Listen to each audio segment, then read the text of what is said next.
Hello, everyone, and welcome to another episode of Podcast Beyond.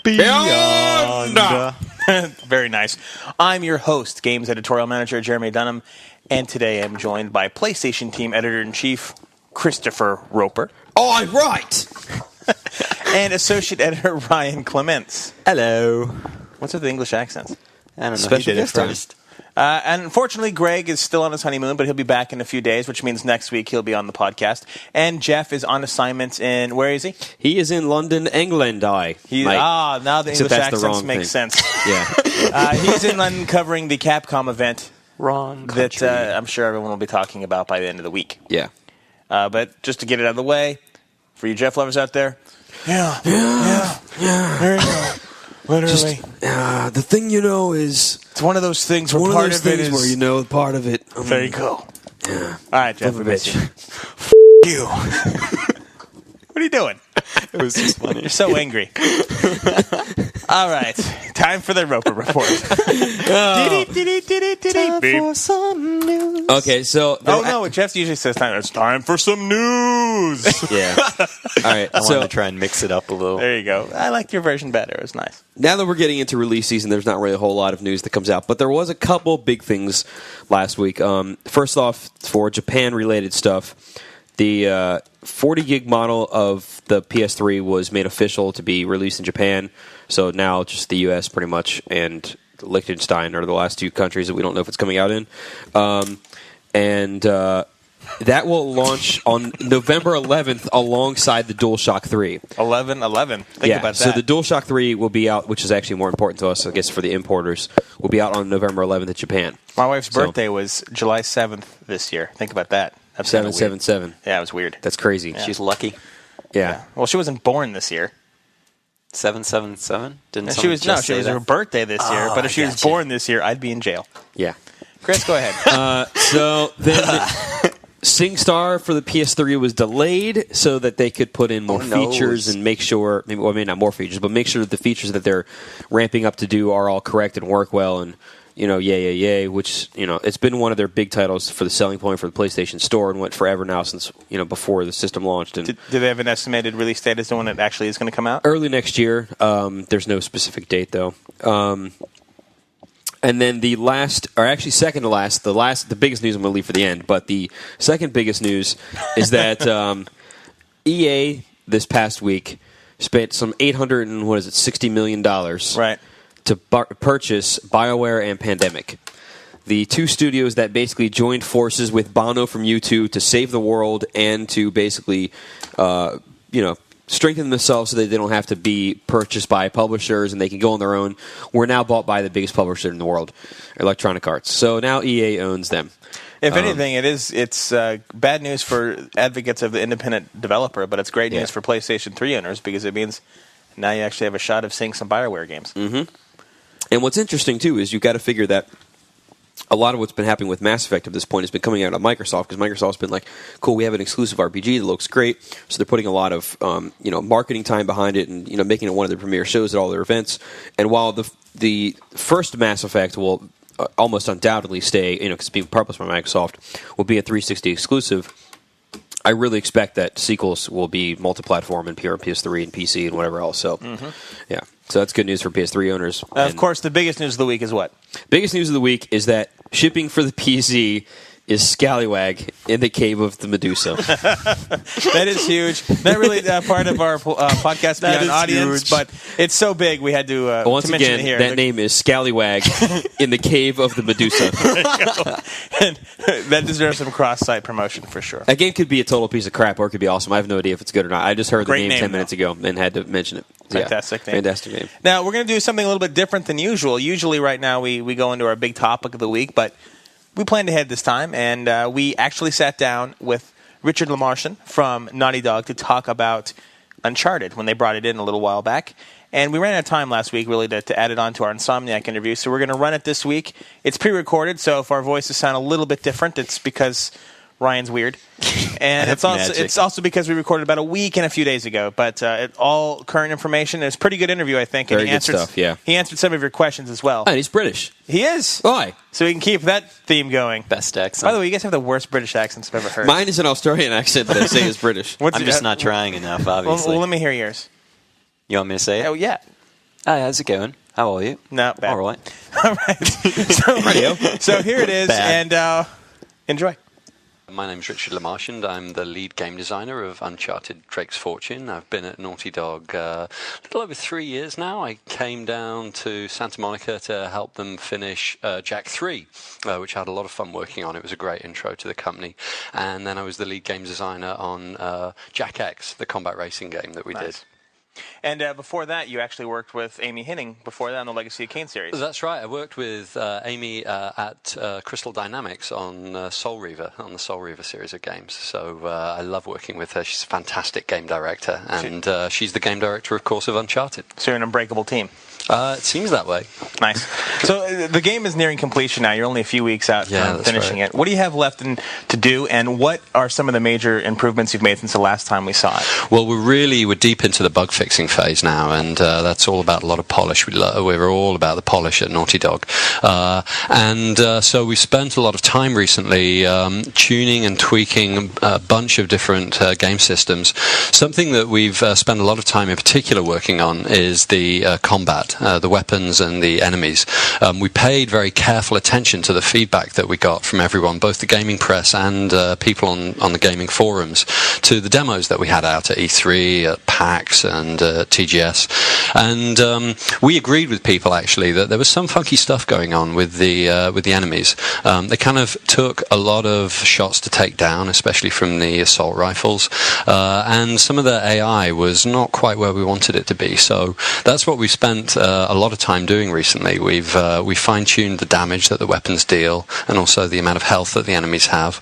We've made a bunch of fixes to the enemy AI. We're using our layered animation system. We've worked in a whole bunch of damage animations for the enemies that show them kind of holding their sides when you've tagged them once, so that you can make strategic choices about what order to take down the enemies in that you've started to engage. We've done stuff like they'll take cover again promptly when you tag them one time, which of course, and that builds a whole bunch of strategy and tactics for the player. So we listen very closely to the reactions of anyone who plays our game. We're our own harshest critics a lot of the time, and we're constantly playing and kind of thrashing out what direction to take the game in next. And we're really happy actually with where we've got it to.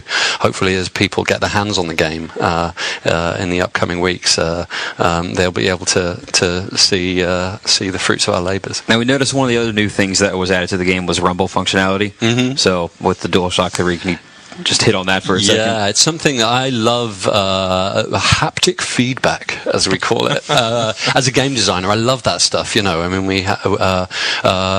without it, we only have two senses to communicate with the player through. So all the DualShock stuff, it's great to now have that out in the open. We got the development kit a little while ago, and we've fleshed out a whole bunch of stuff in the game.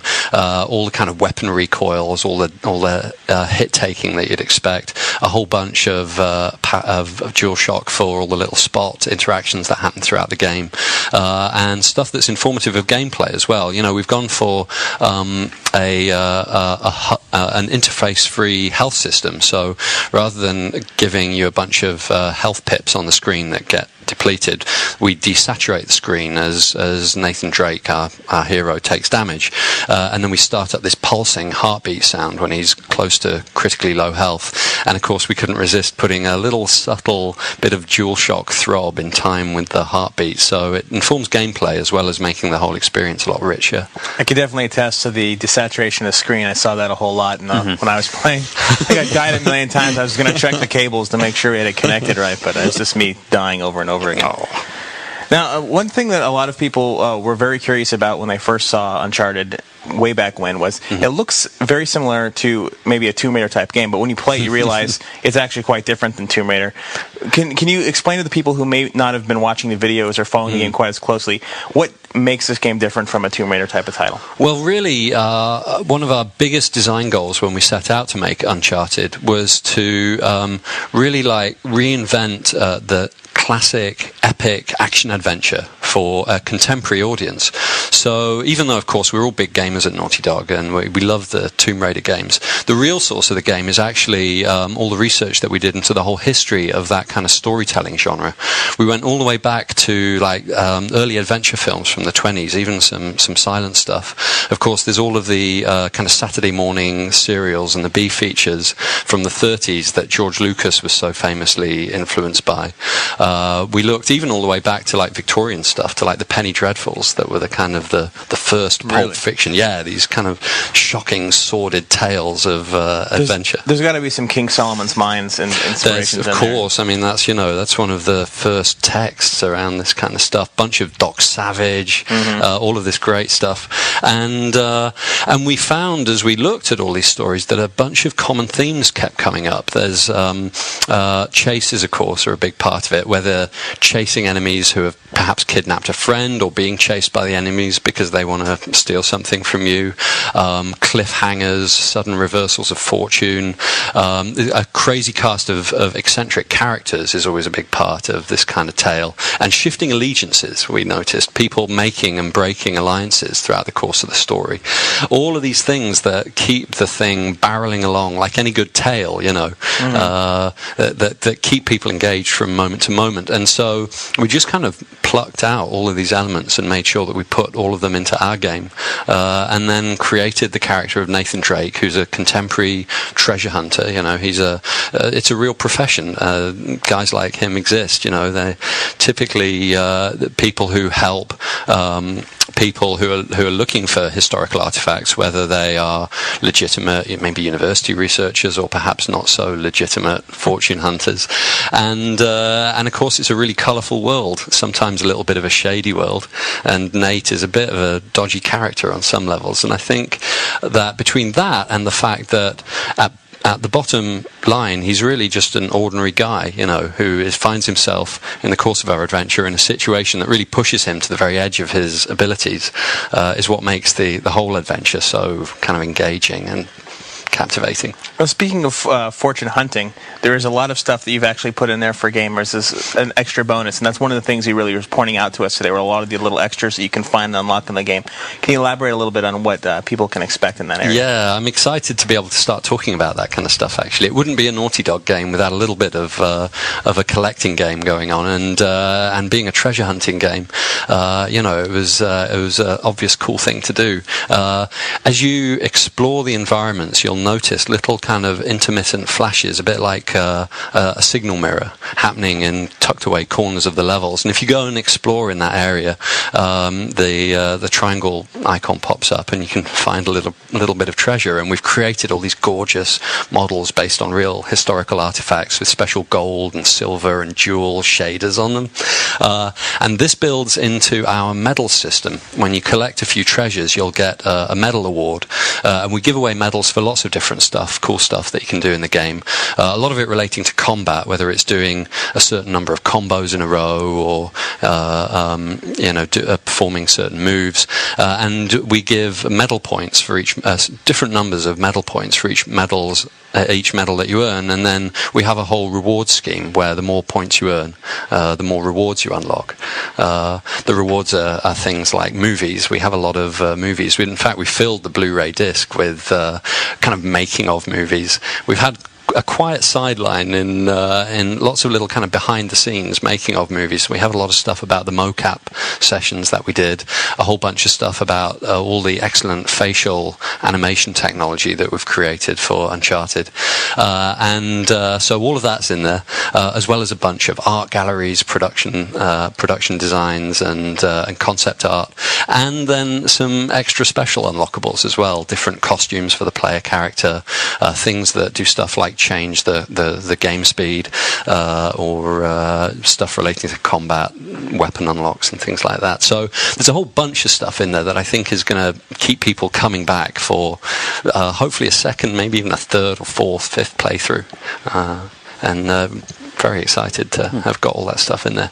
What I would like to know is back when the original Jack came out, there was kind of at that point it was a pretty basic platformer. So you kind of said, hey, let's run around and things are fairly simple. And with Uncharted, it's a very complex game where you have combat mixed with adventure, mixed with puzzle solving, and the storyline that intertwines there. And so with the original Jack, it sort of seemed like the story could kind of fit in wherever it did. It kind of worked in there. But this seems like the story is perfectly intertwined with the gameplay that's going on. So how did that blend together? Did the idea for the game come first, or the story, and how did those two end up mingling like that? That's a great question. I think really, the story and the gameplay ideas were kind of born at the same time, and I think that that's when story in games works out the very best, when the narrative theme of the game kind of meshes with the subject matter of the gameplay. So we knew straight away that we wanted to do a cover-based shooting game, but at the same time we didn't want to go for the kind of dry technical shooting game that a lot of video games go for. We wanted something that would reflect the genre well, which is usually about more fast, loose, shooting from the hip style of gunplay. So we worked up this whole system throughout the early planning of the game around what we call traversal gunplay, where it's kind of like platform gaming and shooter gaming together at last. So you're kind of scrambling, jumping, edge hanging through these environments, trying to climb to somewhere where you can get a good vantage point on the enemies, all the while doing all of this shooting gunplay. You can free fire as well as all the aiming fire stuff that we have. And so obviously we had to iterate on this stuff until we got it right. It wasn't a shoo-in by any stretch of the imagination, but we're really happy with the way that I think we've managed to capture that fast, loose feel that all the best of those adventure stories have. And it really just came down to a lot of planning, a lot of careful planning, and then making discoveries as we went and acting on them and polishing it until it was right. One mystery that confounded everybody, our readers, editors, and just about everyone we talked to about the game when it first debuted in trailer form is why did it take so long to come up with the name Uncharted? That was one of the biggest mysteries. Is for the longest time it was just Naughty Dog project or Naughty Dog game. So was Uncharted always part of the plan? Well, it's the kind of thing that you just want to get right, of course, and we discussed it for a long time. Like with everything we do, we don't want to show it until it's ready, we don't want to show it until it's right, and so I think that was why the slight delay there. Makes sense. We've got some reader questions for you. We asked a couple of our closest friends, which are actually a few million IGN readers. Awesome. We asked them what exactly would they like to know if we had someone from Naughty Dog here, and they came up with quite a list of things. Excellent.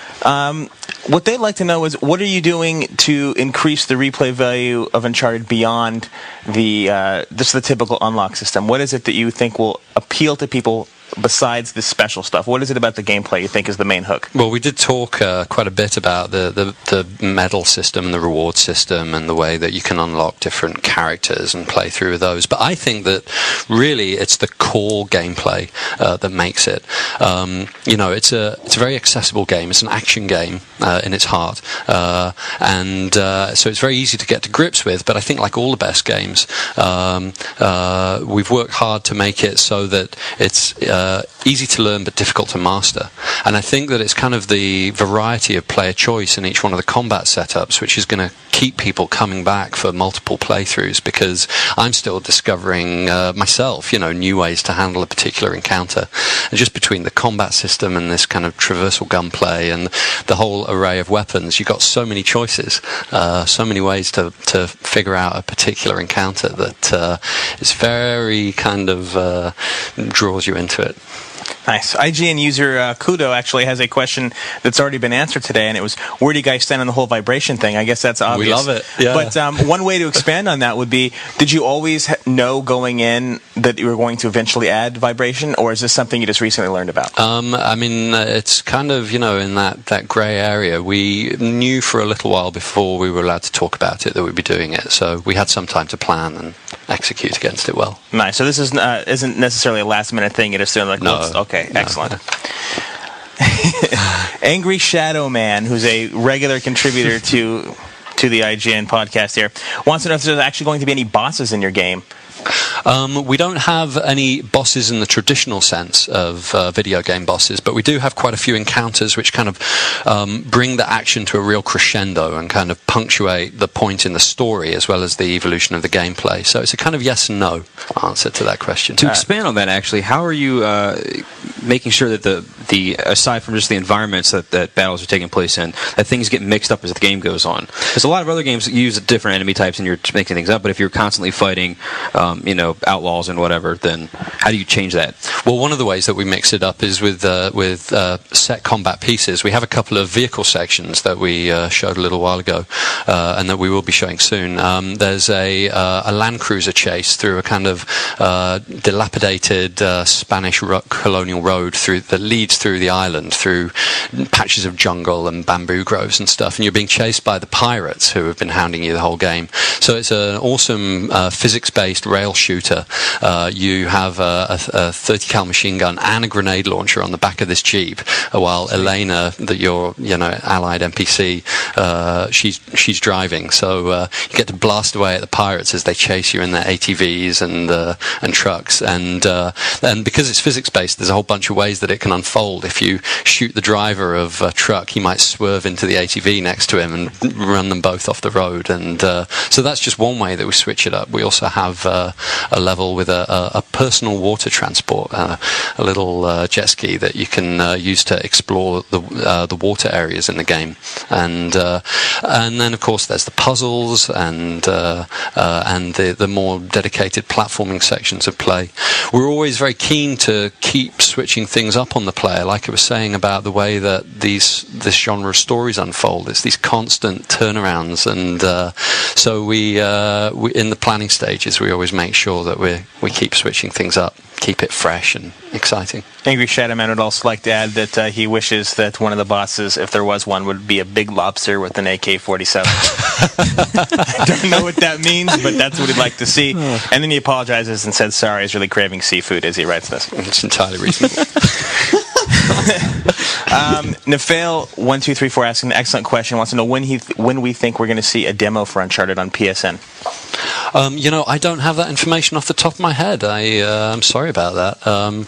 I believe that there is going to be one on PSN, but we don't have a date for it just yet. Okay, so before you die. Yes. Hopefully it will be, or otherwise he doesn't have much left. Ouch. So this is an interesting question from Wee60, who wants to know if Naughty Dog considers Uncharted to be the PlayStation 3's main game for the holiday season. Well, we know that Sony considers us a very important game for this holiday season. We have been working as hard as we possibly can to make it the best game that Naughty Dog has ever made. So I think that I'm really looking forward to seeing how players receive it. And having recently, having spent a whole bunch of time playing it through out of sequence, but having recently played it through in sequence all the way from beginning to end, and seeing how the story unfolds, how the gameplay draws you into it, and how it keeps switching up and keeps you engaged, that it's going to be something that gamers are really going to want to get their hands on. Pseudo Prime 1979 wants to know if there are any signature games out there that you admire that you've taken some elements from and put into this game. There's a whole bunch, actually. We were very inspired by some of the sort of the classics of adventure gaming. We love the Delphine games, Another World and Flashback. They were very influential on all of us. Fade to Black. Game. Yes, absolutely. Yes. You just talked about those games recently in another podcast. Yes. Oh, really? It's interesting. Yeah, I think they're on a lot of people's minds. They're very influential to game designers, I think, those games. Things like Ico we love as well, even though our game is a quite different pace from that. We love the way that they kind of opened up what a game could be. And then, of course, we love all the classics of action adventure. Lots of gamers at Naughty Dog, as you can imagine. Didn't know Jack remembers that Naughty Dog and Insomniac shared a lot of technology back in the PS2 days. Wants to know that now that the PS3 is underway, how much technology you actually share with them and Sucker Punch and other very close partners with Sony. It's a good question. We don't actually share any technology per se with those guys, but we do keep in regular touch with them. They're good friends of ours, and it's more like we compare, creative notes on what things worked out for us in a game design sense or a production sense. So there's definitely a mind share there. But on a similar note, how closely do you work with studios through the worldwide studios from Sony? Not a whole bunch. I mean, we're pretty self-contained. We have a whole bunch of good creative partners at Sony in terms of the music production, and of course the mocap guys that we work with. But we're pretty self-contained as a studio. And Angry Shadowman actually has a second question, which is a good one, I think. It's one of the biggest questions we get from any question ever. And that's since the PS3 came out. And that's, what's it like developing for the system? There's always people out there that says it's easy to work on, no problem at all. Other people say it's an absolute nightmare. From your perspective, how easy or how difficult is it to program for the PS3? Well, I wouldn't say that it's easy to work on, of course. It's the most complex piece of video game hardware that's ever existed. So it has a whole bunch of engineering challenges that it presents. I mean, it's a unique architecture, the cell processing architecture, and the fact that it has these 6 symbiotic processing units sitting around the central CPU, I think makes it, in some senses, a challenge for sure. But of course, for people who rise to the challenge, the rewards are much greater, and I think we've all actually had a real blast developing for it. In terms of the kind of the shader effects, the post-processing render effects that you guys saw today, these are things that we've always wanted to do but never been able to do before, and it's so great to finally get there. And how long is, just so everyone's clear, how long has the game been in development for exactly?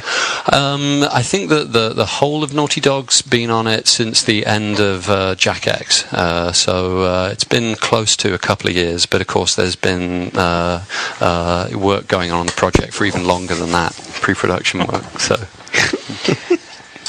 sorry about that. I almost knocked myself out on the way to something. But I'm all right. Ryan, you've been quiet this whole time. You're just sitting letting over everybody there. talk. That's all. Well, go ahead. Ask the man a question. Well, I think some listeners, because we're all geeks, would be interested in what you were talking to me about before with the music composition. Do you think you could just mention that a little bit? Yeah, I would love to. Because it's so much of what informs a great cinematic story, is the music. I think the music is the thing that's most responsible for shaping your emotional reaction to the characters and their plight. And so we've been lucky enough to work with a composer called Greg Edmondson, who was the composer for Joss Whedon's Firefly. He's a fantastic composer. He has this both an eye on the history of symphonic composition. I think that a lot of this stuff in Firefly had kind of a Western feel to it, and we're very inspired by that whole kind of strand of storytelling, gunslinging, of course, being such a big part of our game.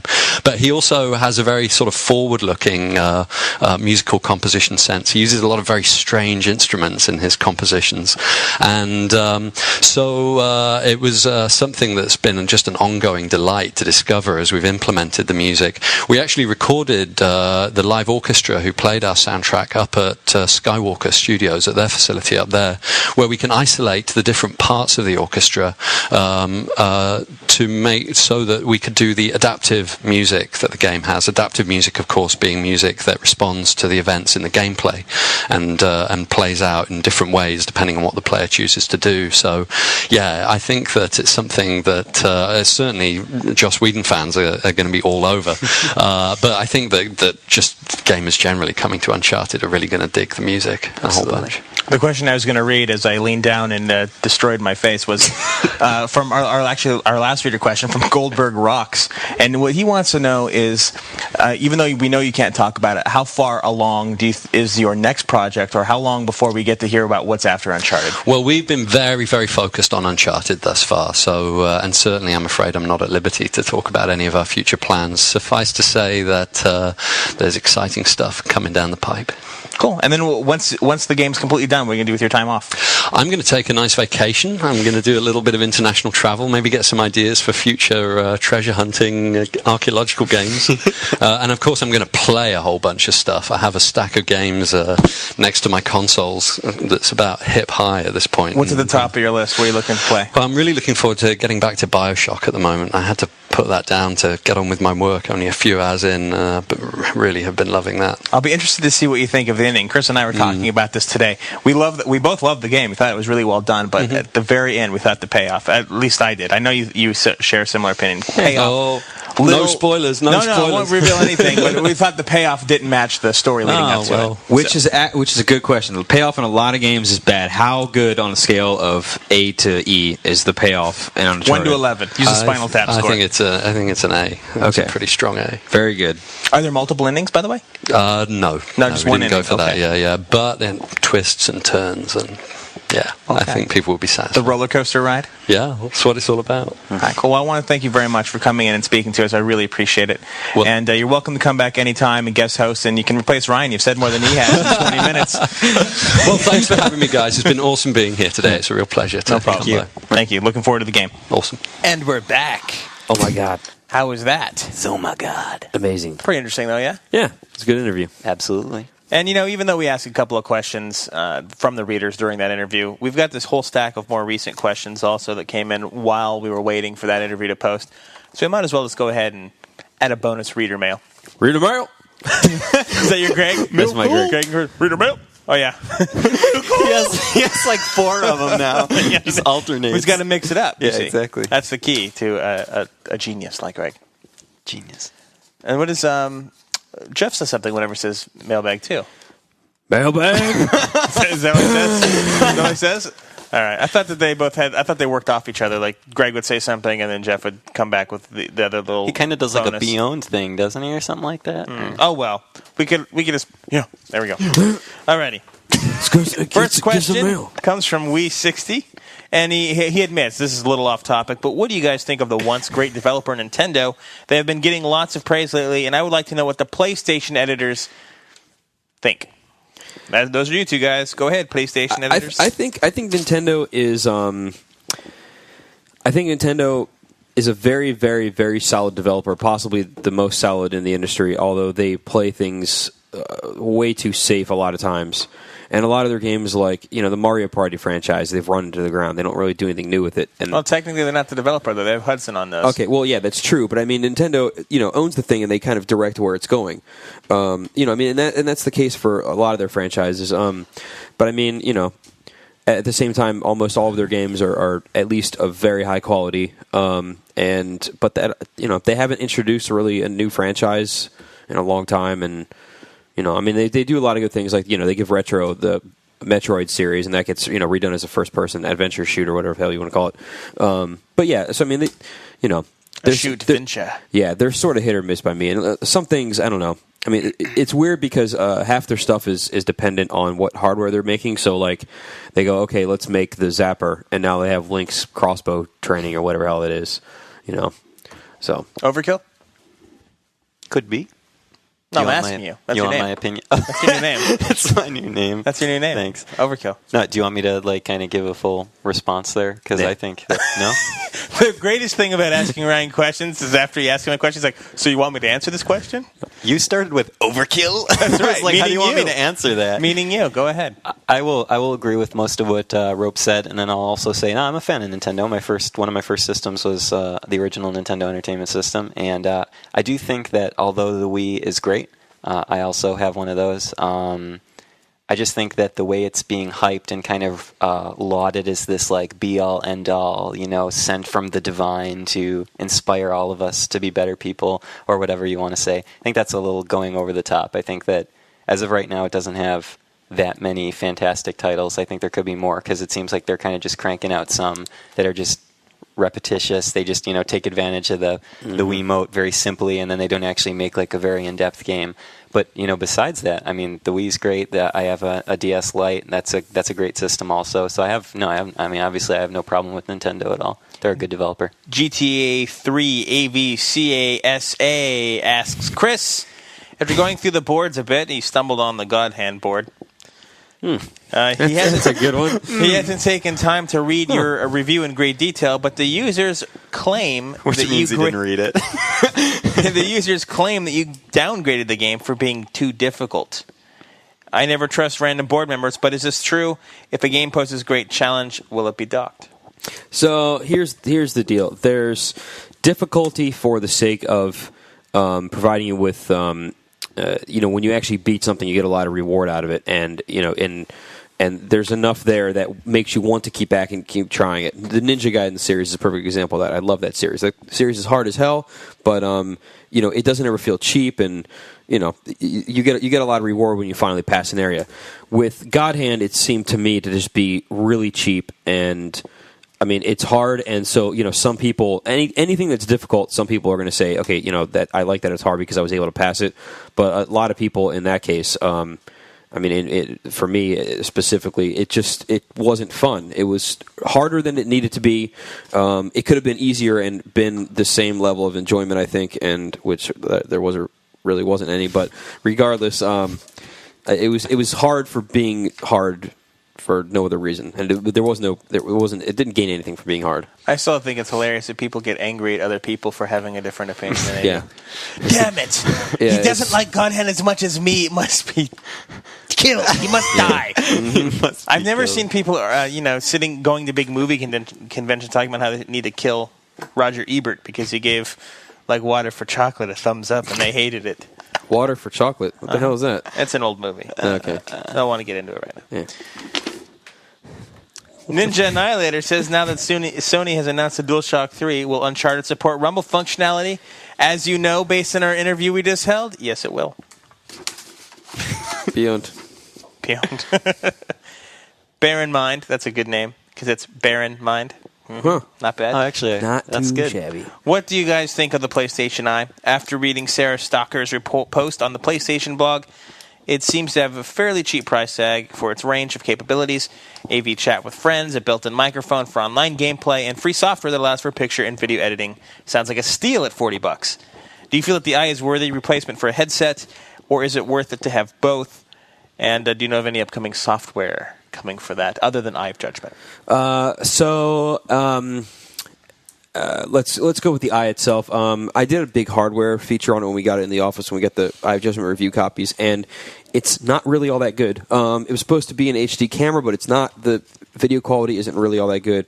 The benefit that it has over top of the Eye toy is that it's autofocus. You don't have to sit there and twiddle with the little circle or the lens and focus on stuff. But the image quality, if you set up the Eye toy well enough, the image quality on the PlayStation Eye is worse than the Eye toy in a lot of cases. It can't focus as closely. It's black. It doesn't handle dark images as well. And unfortunately, one of the Eyes that you got also came with a lot of broken pixels right out of the box. They were scattered everywhere on it, but that might have just been like an early one off the assembly line or whatever. The other one was perfectly fine. I don't know. The microphone seems to work really well. I don't know if it's going to replace a headset for online gaming, though, because if you've got a headset, the microphone's kind of closed off and it's close to you and it's expecting voice up close, but the PlayStation Eye is going to be trying to pick up your voice from a few feet away or so it's probably going to be picking up your TV a lot. So if you've got your game blasted, you're going to have that in the background. That's not going to really work so well. So I would depending on what you're playing, maybe use a combination of both. If you're using like a puzzle game, there's not much sound or whatever, then you'd be fine. Just use the Eye to talk. But if you're playing like Warhawk or something, you're almost definitely going to want a headset. Yeah. It works pretty well with Eye of Judgment in regards to the microphone, because that's going to be set up right near your card, mat or whatever, which is close to you. Mm-hmm. So you're like with the cards and you're talking directly into the microphone, which presumably is kind of far away from your TV. And that game doesn't have constant explosions going on. So, so it works well there. But if you have something with sound effects left and right, then... Yeah, absolutely. As far as upcoming software that's going to use it other than Eye of Judgment, if you remember way back when, Identify was a game that was supposed to use it. Who knows what ever became of that one? If you remember podcasts we had a while back, I actually delved into that game just a little bit. And also Burnout Paradise, I think, uses it the best. Yeah. In that game, I don't remember what it's called, but basically what happens is if you take down an opponent and they've got the eye set up, it'll take a snapshot of their reaction right after you crash them. I think it's just called the takedown cam. Yeah, okay, I think that's what it is. And then it shows you their picture, and so you can see their reaction after you've taken them down. And it's so they're funny. all pissed off. Yeah, and then it also does after you pass a race or whatever else, and you get your little award, which looks like a driver's license, sort of.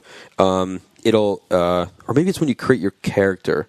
At any rate, at some point in the game, you can take your picture and it'll stick it on your little license that you have in there, which that's just sort of a cool aside. But yeah, the takedown cam thing is awesome. Perfect.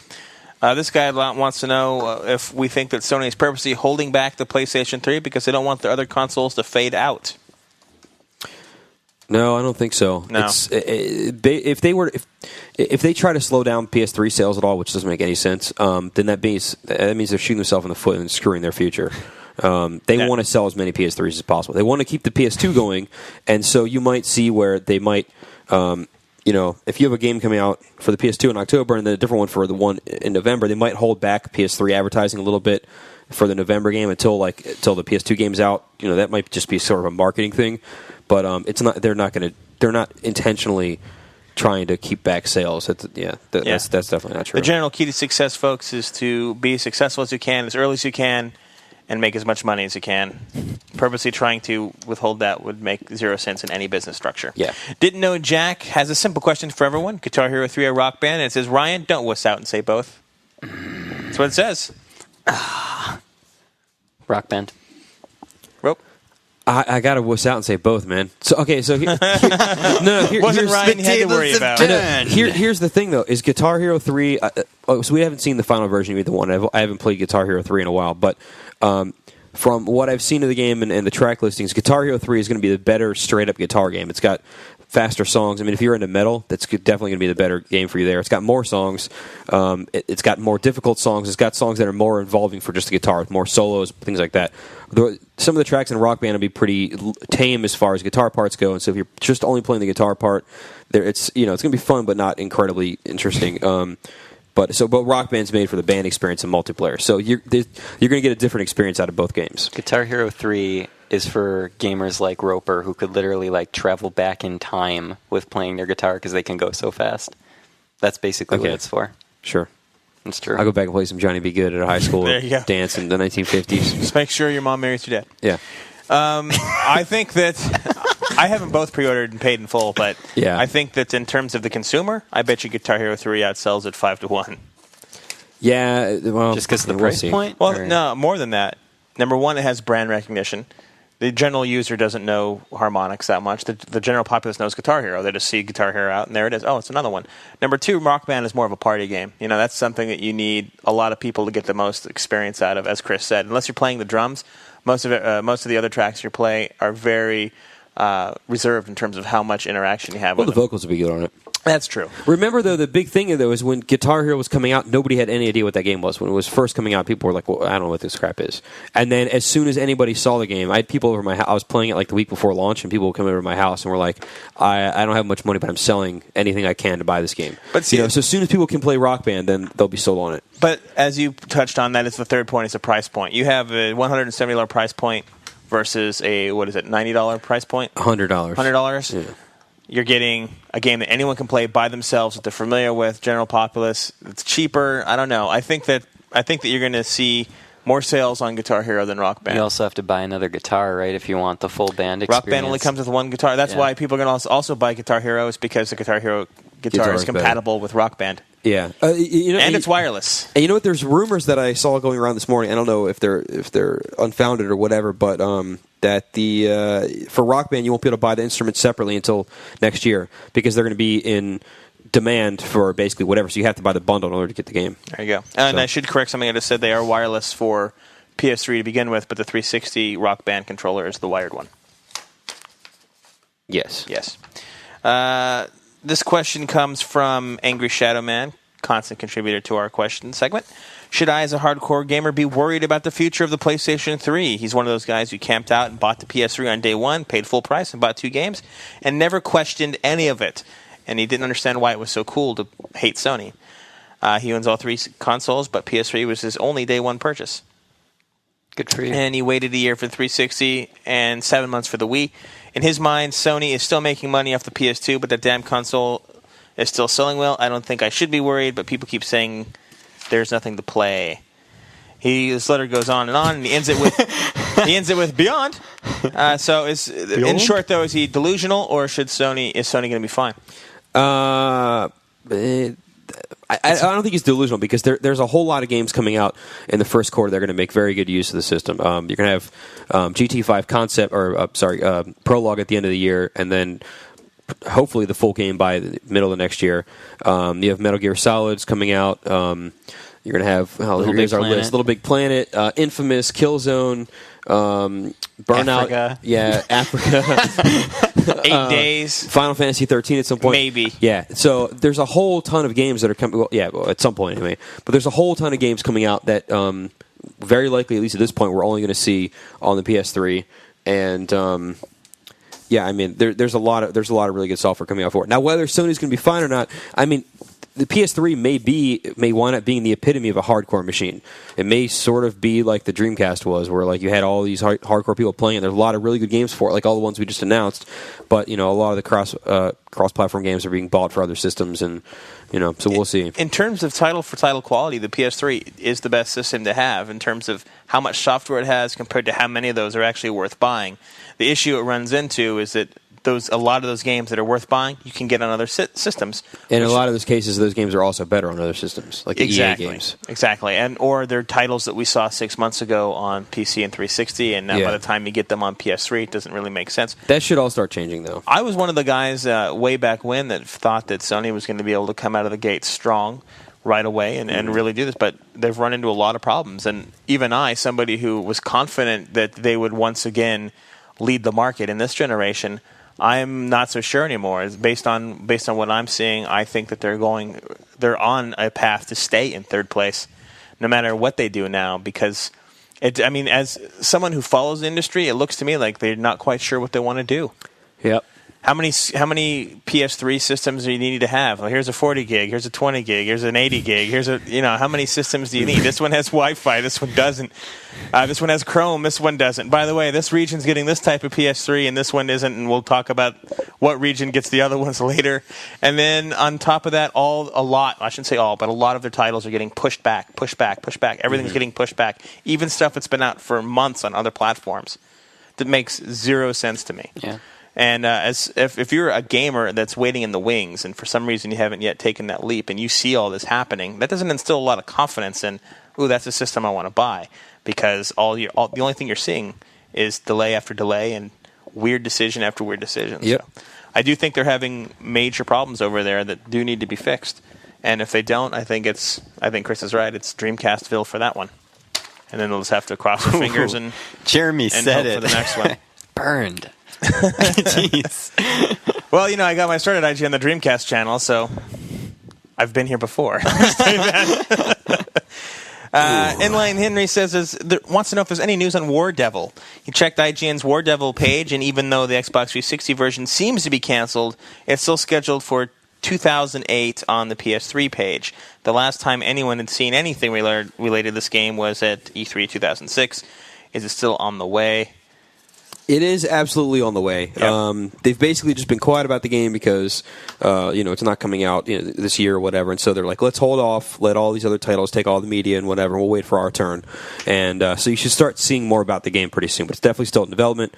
And the good news is IGN is actually going to have quite a bit of cool stuff on that game. Yep. The Fan. I was wondering if we would like to get dressed up like the Village People and sing YMCA. Is that possible? Is it against IGN policy? I'm going to say it's against IGN policy.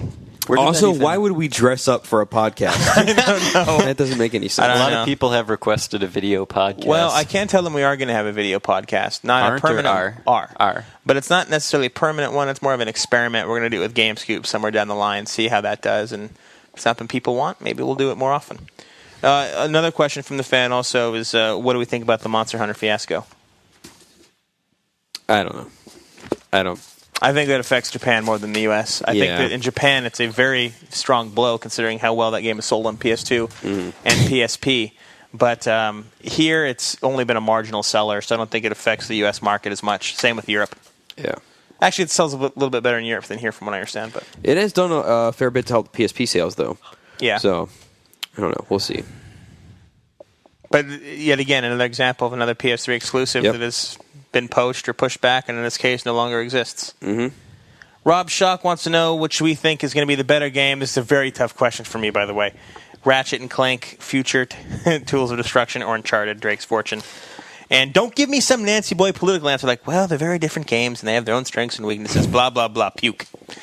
I want to know which game you think you'll enjoy more. I just love how we're taking our time to answer these people's questions on, a live podcast, or not live, but recorded. Well, it's live as a recording. And then Live to us. Yeah, and live to us. And then they're so like angry about everything. They're like, puke. Oh god. We didn't get terrible. letters like this until you joined the PlayStation team. Yeah, I guess it's everything all my before fault. was like, this is incredible. People were sending us bags of money because they're like, we like your thing right. so much. It's free, but we want to pay you for it. I think part of the And problem now we're getting death threats. I think part of the problem is that Ryan's interrupting everyone all the time.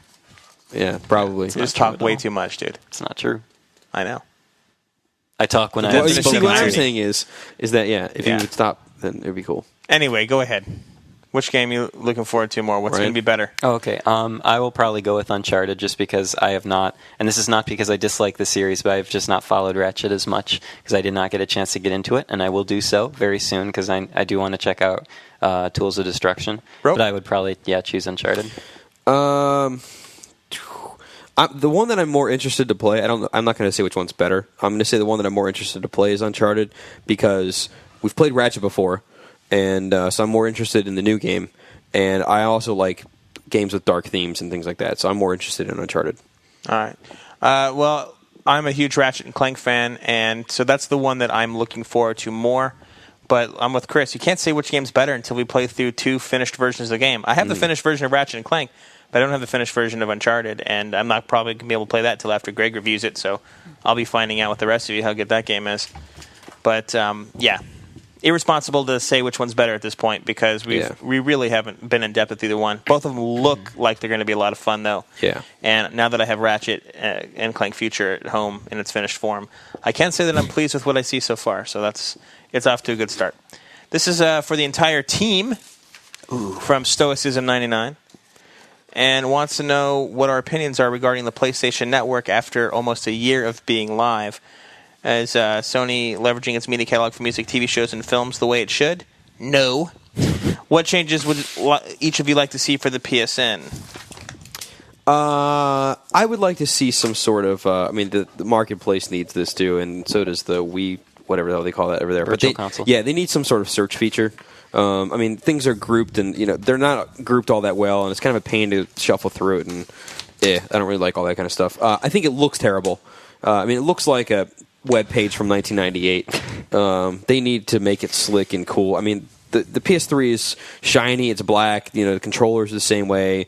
All their marketing is very cutting edge and all that kind of stuff, and even if you don't like it, and then the store is all blue with giant ass boxes and these giant logos that say game over top of it's all terrible.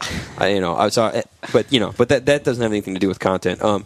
Sony's gotten a lot better recently, I guess since they hired a dedicated person for the content stuff, about putting up good demos every week, about putting up good trailers, about putting up all this kind of stuff. I kind of wish, though, that they didn't stick solely to the Thursday updates, because what you're getting now is people are getting updates on Wednesday on the Xbox games, then PS3 gamers, if they're lucky, have to wait just one more day. Sometimes it's later. So I wish they would open up the schedule a little bit. Yeah, the things have been picking up. There is a lot more content available on it now than there used to be, and regularly, which is good. But I agree with you in terms of the design, compared to something like even the Wii Virtual Console, which is very easy to navigate. You've got those giant icons, you know where you're going to go, and it's easy to browse through. And on the network, it's not always clear. How many emails and message board posts have we seen about people wondering what happened to this game that they had downloaded and how it's no longer on the store? Yeah, because it's never explained to them that once you download it, it's now on your download list rather than being shown on the store. And it's just a really sloppy interface. And I'm still disappointed that almost a year later in the U.S., there's less than 30 games that you can download from PS1 with a library of 700 to 800 games that were released here. You know what I'd like to see too is they have on the sidebar that comes up depending on what you're doing. It'll say like most recently added or the top downloads or whatever. I wish you could get to those intentionally. I think there's some sort of link you get to them because sometimes you're clicking on things and that they show an ad for another game there or whatever. You're like, well, I want to see what's new, but there's something in the way. Or on a big update like during TGS, they had all of these trailers and stuff come out. But, so it was too long. You couldn't see half the games that were on there. And you're like, well, I don't know what's new. And I got to scroll through and then click in a box and then go see if there's new content or if it's just some stupid new costume I can get or, And let's not forget about their biggest problem, which is still download and connection speeds. It's definitely getting better, though. It is, but it's still, compared to Wii Virtual Console and Xbox Live, it feels like it takes forever to do what you want. Yeah, well. You can download those. You can download what you need everywhere else fairly quickly, and on that one. So there are a lot of technical issues with the PSN that I think would be easily fixed if it was given just enough attention.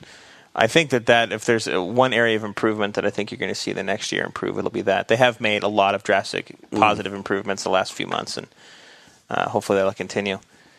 Final question comes from I am Akin. I am Akin. I am ACN. For real. And it's a very simple question. Just wants to know, for those of us that have played Final Fantasy VII, who did we date? He dated Barrett, but hardcore fans are like that. I don't even know what this question means. I'm giving up. Actually, it was... Am I the only... Please tell me I'm not the only one that knows what this question means. I know what it means. All right, thank you. I believe it was either Tifa or Eris. I just forgot, because I played it through recently again, and I kind of was just trying to get the story real quick to refresh myself. So I wasn't really paying that close attention. Prepare for a spoiler.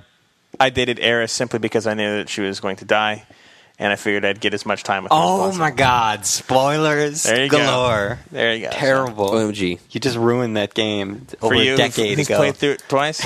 You'd be surprised how many people haven't played a lot of these older games like you. And are still going to go back and play them. Exactly. Absolutely. It happens. Whatever. It does. Anyway, that's it for this week's show. Thanks, everyone, for joining us. Greg and Jeff, both team members, will be back next week, right? Pwned, yeah. So we'll have a full team going on here. Yeah. Okay. And before we go, one more song from Mr. Ryan Clements. This is a bit of a long one, so feel free to start turning down your volume now.